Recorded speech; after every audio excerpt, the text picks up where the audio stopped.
నమస్తే. ఇవాళ మన స్టూడియోలో ప్రముఖ తంత్ర జ్యోతిష్కులు, జ్యోతిష రత్న, జ్యోతిష సామ్రాట్ చింతా రుక్మంత్ గదరావు గారు మనతో ఉన్నారు. గురుగారితో మాట్లాడదాం. గురుగారు నమస్కారం.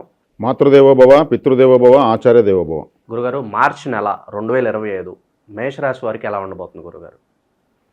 2020 సంవత్సరం మార్చి నెల మాస ఫలితాలు తీసుకుంటే మేషరాశి వాళ్ళకు వారికి వ్యయంలో రాహువు శుక్రుడు, షష్టమంలో కేతువు, ద్వితీయంలో గురువు, తృతీయంలో కుజుడు, అదేవిధంగా 11వ రాశిలో రవి, శని, బుధులు ఉంటారు. రవిగ్రహం 14వ తేదీ నుంచి మీనంలోకి, బుధుడు 9వ తారీఖు నుంచి మీనంలోకి ప్రవేశిస్తారు. మాసాంతానికల్లా మీనరాశిలోకి 5 గ్రహాలు చేరుతాయి. అందులో 29వ తేదీ రాత్రి శనిగ్రహము 2.5 సంవత్సరాల తర్వాత మీనంలోకి ఎంటర్ అవుతుంది. అంటే మేషరాశి వాళ్ళకు ఏలినాటి శని ప్రారంభమవుతుంది. అదేవిధంగా మాసాంతంలో ఈ రాశి వాళ్ళకు షష్టగ్రహ కూటమి అనేది ఏర్పడుతూ ఉంది. ఈ ప్రకారంగా చూసుకుంటే మేషరాశి వాళ్లకు ఏలినాటి శని 30 సంవత్సరాలకు ముందు ఏర్పడినటువంటి ఏలినాటి శని ఇప్పుడు ప్రారంభమవుతూ ఉంది. దీని ప్రకారం మేషరాశి వాళ్ళు కాస్త జాగ్రత్తగా ఉండాలి. జాగ్రత్తగా అంటే ఏం లేదండి, శనేశ్వరుడు వస్తే ఆయన పెండింగ్ ఫైల్స్ అన్ని తీసుకుంటాడు. మీరు అన్నట్లుగా ఇంతకుముందు కూడా అన్ని నేర్పించి వెళ్తాడని చెప్పి మీరు చెప్పడం జరిగింది. కాబట్టి శనేశ్వరుడు వస్తే ఆయన ఇవ్వడానికి రాడు. గతంలో ఏ బాకీ ఉన్నారు వీళ్ళు, ఏది చేయకుండా వదిలేశారు, ఆ పెండింగ్స్ అన్ని తీసుకుని అనుభవింపజేస్తాడు. మనకు గతంలో మిగిలిపోయిన వాటిని మనకు అనుభవింపజేయడం అంటే అది మనకు ఒక విధంగా బ్యాంక్ లోన్ లాగా తీర్పినట్టే కదా. అది కర్మ రూపంలో అనుభవింపజేస్తాడు. అందుకే కర్మకారకుడు, కర్మగ్రహం కూడా శనేశ్వరుడే. కాబట్టి శనిగ్రహం వచ్చినప్పుడు ఆయన డ్యూటీని ఎప్పుడు విస్మరించడు. ఆయన స్ట్రిక్ట్గా పూర్తిగా అనుభవింపజేసి వెళ్ళిపోతాడు. ఆయన పనే అది. కాబట్టి ఇప్పుడు మేషరాశి వాళ్ళు ఎంతన్నా శనిగ్రహం పట్ల జాగ్రత్తగా ఉండాలి. శనిగ్రహానికి సంబంధించినటువంటి పరిహారాలు చేసుకుని తీరాలి. అది ఎలా చేసుకోవాలి? శనిగ్రహం అంటేనే ఆయన ఆయుధం చీపురు కట్ట, మరి చెప్పులు అంటేనే శనేశ్వరుడు, మరి శుభ్రత అంటేనే శనేశ్వరుడు. మరి ఆయన చీపురుతో ఎవరైతే వీధులు ఊడుస్తూ ఉంటారో వాళ్ళకి మనం ఏదైనా సేవ చేయొచ్చు. సేవ అంటే సహాయం చేయొచ్చు. వాళ్ళకి ఏదైనా బట్టలు దానం చేయడం, ఏదైనా ఇవ్వచ్చు. వాళ్ళు చాలా సంతోషపడతారు. ఆ సంతోషమే శనిగ్రహ అనుగ్రహం. చెప్పులు కుట్టుకుంటున్నటువంటి వాళ్ళకు గుర్తించి వాళ్ళకి ఏదైనా మనము సహాయం చేయొచ్చు మన శక్తి మేర. అదే చీపురు కట్టలో శివాలయానికి కానుకగా సమర్పించడం వల్ల ఏకంగా ఒక గ్రహాన్నే మనం సమర్పించినట్టు అవుతుంది. అప్పుడు శనిగ్రహ అనుగ్రహం పెరుగుతుంది. అందులో తైలాభిషేకాలు, ఇంకేదో శని సింగనాపూర్ లాంటి పుణ్యక్షేత్రాలకు వెళ్ళొస్తుంటారు. ఇది వేలతో కూడుకున్న ఖర్చు, చేయలేరు, సామాన్లు సైతం చేయలేరు. ఇప్పుడు నేను చెప్పిన పరిహారాలు చక్కగా చేసుకోవచ్చు. శనిగ్రహం సేవకు మాత్రమే అనుగ్రహిస్తాడు.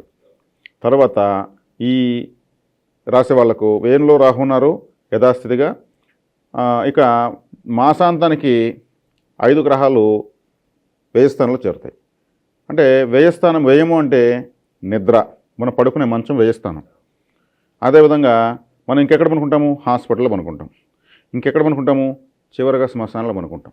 కాబట్టి శ్మశానమైనా, ఆసుపత్రి అయినా, మన బెడ్రూమ్ అయినా. శయనస్థానం, అయన శయన భోగస్థానము వ్యయస్థానం. అక్కడికి 5 గ్రహాలు రావడము, 6వ ఇంట్లో కేతువు చూడడము, షష్టగ్రహ కూటమి మేషరాశి వాళ్ళకు వ్యయస్థానంలో జరుగుతూ ఉంది. అంటే ఇక్కడ ఏమవుతుందంటే కాస్త అనారోగ్యం చేయొచ్చు, లేదు ఏదన్నా చిన్న వాటి ప్రమాదం జరిగి బెడ్ రెస్ట్ తీసుకోవచ్చు, హాస్పిటల్ జాయిన్ కావచ్చు. అన్ఎక్స్పెక్టెడ్ థింగ్స్ ఏదైనా జరగచ్చు. వ్యయము, దాని పేరు నష్టము అని అర్థం. ఇక్కడ అన్ని గ్రహాలు రావడం వల్ల కన్ఫ్యూజన్స్ ఎక్కువ అవుతాయి. గ్రహాలన్నీ ఒకే ప్లేస్కి వచ్చినప్పుడు గందరగోళ స్థితి ఏర్పడుతుంది. కాబట్టి మేషరాశి వాళ్ళు కాస్త దైవికమైన అనుష్ఠానాలు చేసుకోవడము, దైవబలాన్ని పెంచుకోవడం చాలా అవసరం. గురుగారు, అలాగే విద్యార్థులు, నిరుద్యోగులు, వ్యాపారస్తులు వీళ్ళ పరిస్థితి ఏంటి మరి రాశి వాళ్ళకి? నిరుద్యోగులకి ఒక విధంగా పని దొరుకుతుందని చెప్పచ్చు. ఎందుకంటే శనిగ్రహం రాగానే పని పెడతాడు.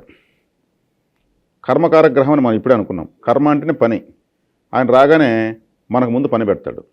లాభాన్ని, నష్టాన్ని, కష్టాన్ని, సుఖాన్ని అన్నింటినీ లెక్క వేసి చేసిన మిస్టేక్ని ఐడెంటిఫై చేసి దాంట్లో మనల్ని పరుగులు తీయిస్తాడు. కాబట్టి కష్టే పలి, కృషితో నాస్తి దుర్భిక్షం. కృషి ఉన్న చోట దుర్భిక్షం ఉండదు. కాబట్టి శని కర్మకారక గ్రహం కాబట్టి పని పెడతాడు. పని పెట్టి దానికి ఫలితాన్ని ఇస్తాడు. కూర్చొని పెట్టి శని ఎప్పుడు ఎవరికి ఏమి ఇవ్వడు. ఇక విద్యార్థులకు వాళ్ళకి పెట్టే పని ఏంటి? చదివితే కానీ మార్కులు రావు. ఇప్పుడు చదువుతున్నది సరిపోదు. ఇంకొంచెం శ్రమ పెట్టాలి. వ్యయస్థానం అన్నాను అంటే పడక స్థానం. వాళ్ళు మేలుకొని మరీ చదివేటువంటి సమయం స్టార్ట్ అవుతుంది. అమ్మో నేను రాత్రి 1 గంట ఎక్కువ చదవకపోతే తెల్లవారితో 1 గంట ముందు లేకపోతే నాకు మార్కులు రావు అనేటువంటి అలర్ట్నెస్ బాడీలో ఆయన కల్పిస్తాడు. అది శుభసూచకమే. మరి ఉద్యోగస్తులు ఉన్నారు. ఉద్యోగస్తులు ఉన్నప్పుడు నాకు ఏదో ₹1,00,000 ఉద్యోగం రావాలనే ప్రయత్నం చేయకుండా ముందు ఏది దొరికితే దాంట్లో చేరు. చిన్నదైనా కూడా ఆ ఉద్యోగం జీతం చాలదా? చాలకపోతే రాత్రిపూట నైట్ షిఫ్ట్ ఇంకొకటి వేరేదో వెతుకో, అదొక 10,000 వస్తుంది. డే టైం చేసేది ఒక 10,000 వస్తుంది. తెల్లవారితో పాల ప్యాకెట్లు వేయి, ఇలా ఒక న్యూస్ పేపర్ వేయి. ఇట్లా చిన్న చిన్న వాటిలోనే ఆయన 2-3 ఆదాయాలు చూపిస్తాడు.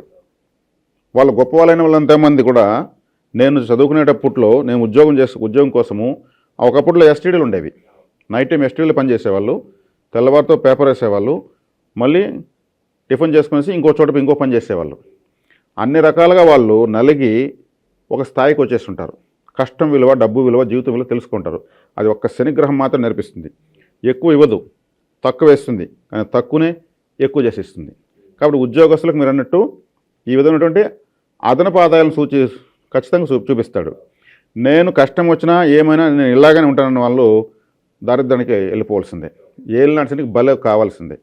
అలా గురుగారు, ఎవరైనా కొత్త వ్యాపారాలు ప్రారంభించాలనుకుంటే ఏ వ్యాపారాలు బాగుంటాయి అంటారు? కొత్తగా పెట్టుకోవాలనుకుంటే కొత్త వ్యాపారాలు ఉన్నప్పుడు శనిగ్రహము ఈ మేషరాశి వాళ్ళంటే, మేషము అంటే తల, మేషము అంటే ఆలోచన. మరి ఈ మేషరాశి వాళ్ళు వారి వారి స్థితిగతులు వ్యక్తిగత జాతకంలో జరుగుతున్నటువంటి దశాను బట్టి వాళ్ళకు వృత్తులైతే ఖచ్చితంగా దారి చూపిస్తాడు. ఇక్కడ మనం జనరల్గా పాయింట్ చెప్తున్నాము. ఇక కొత్తగా వ్యాపారాలు స్టార్ట్ చేసుకున్న వాళ్ళకు కొత్తగానే చేస్తున్నారు వ్యాపారం, అనుభవం లేదని అర్థం. అందులో ఖచ్చితంగా నష్టాలు వస్తాయి. ఆయన ఒక అడుగు పడేలా చేస్తాడు.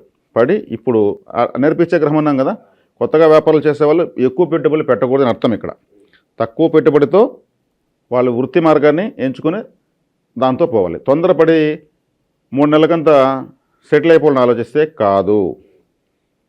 ఎంత నెమ్మదిస్తే అంత జీవితాన్ని ఆయన ఇస్తాడు. నెమ్మదించుకుని తొందరపడే వాళ్ళకు ఏ సెక్టర్లను శనిగ్రహం మేషరాశి వాళ్ళకు ఇవ్వడు. ఓకే, ఇక ఆర్థిక స్థితిగతులు ఎలా ఉండబోతున్నాయి? మనీ ఫ్లో ఎలా ఉండబోతుంది ఈ రాశి వాళ్ళకి? మనీ ఫ్లో అనుకుంటే ద్వితీయ స్థానంలో చక్కగా గురుగ్రహం ఉంది. భాగ్యాధిపతి ద్వితీయంలో ఉన్నాడు. తృతీయంలో అంగారకుడు ఉన్నాడు. ఈ రాశికి రాశ్యాధిపతి, ఈ రాశికి భాగ్యాధిపతి. అదేవిధంగా 6వ ఇంట కేతు ఉన్నాడు. కేతువును కూడా గురువు చూస్తాడు. కాబట్టి వృత్తి ఉద్యోగ వ్యాపారాల్లో తడబాటుతో కూడుకున్నా కానీ ఫలితం అయితే ఉంటుంది. చక్కగా వాళ్ళ ఫలితాన్ని ఆశించవచ్చు. ఇక చివరగా శుభకార్యాలు జరగడానికి నమస్కారం కనిపిస్తున్నాం. పెళ్ళిళ్ళు కావచ్చు, గృహప్రవేశాలు, ఇంకా ఇతర కార్యక్రమాలు ఏదైనా? పెండిళ్ళు, గృహప్రవేశాలు, ఇతర కార్యక్రమాలు అన్నప్పుడు శుభకార్యము అంటేనే వశీకారం కావాలి. ఇప్పుడు ఒక పెళ్లి చూపులు కావాలి. వశీకారం ఉన్నప్పుడే మొదటి చూపుల్లోనే, మొదటి పెళ్లి చూపులను అమ్మాయికి సెట్ అయిపోయింది, ఆ అబ్బాయికి అమ్మాయి దొరికిందంటే ఆ వశీకారం ఉంది కాబట్టి సెట్ అయిపోతుంది. ఆ వశీకారాన్ని ఇచ్చేటువంటి గ్రహం ఎవరు? చంద్రుడు. చంద్రుడు ద్వాదశ రాశిలో తిరుగుతూ ఉంటాడు. చంద్రబలంతో పాటు కావాల్సినది ఇతత్ర శుక్రుడు, బుధుడు. వీళ్ళందరూ గోచారంలో లాభస్థానంలో ఉన్నారు. లాభస్థానంలో ఉన్నంతవరకు 11, 12 స్థానంలో ప్రవేశిస్తున్నారు. ఒక విధంగా వశీకారం ఉన్నట్లే, ప్రయత్నించుకోవచ్చు. కాకపోతే ఏలినాటి శని ఉన్న ఇంట్లో, అంటే పెండ్లైనటువంటి ఇంట్లో 1 సంవత్సరం కరువు అంటారు. అంటే బాగా డబ్బున్న వాళ్ళు శుభకార్యాన్ని ఖర్చు పెట్టేస్తారు. ఏలినాటి శని వస్తుంది కాబట్టి శుభకార్యం చేయిస్తాడు. చేయించి ఆ డబ్బులు ఖర్చు పెట్టేసి చేస్తాడు ఆయన. వాళ్ళకి మన డబ్బులకు సంవత్సరం 2 ఏళ్ళు పడుతుంది.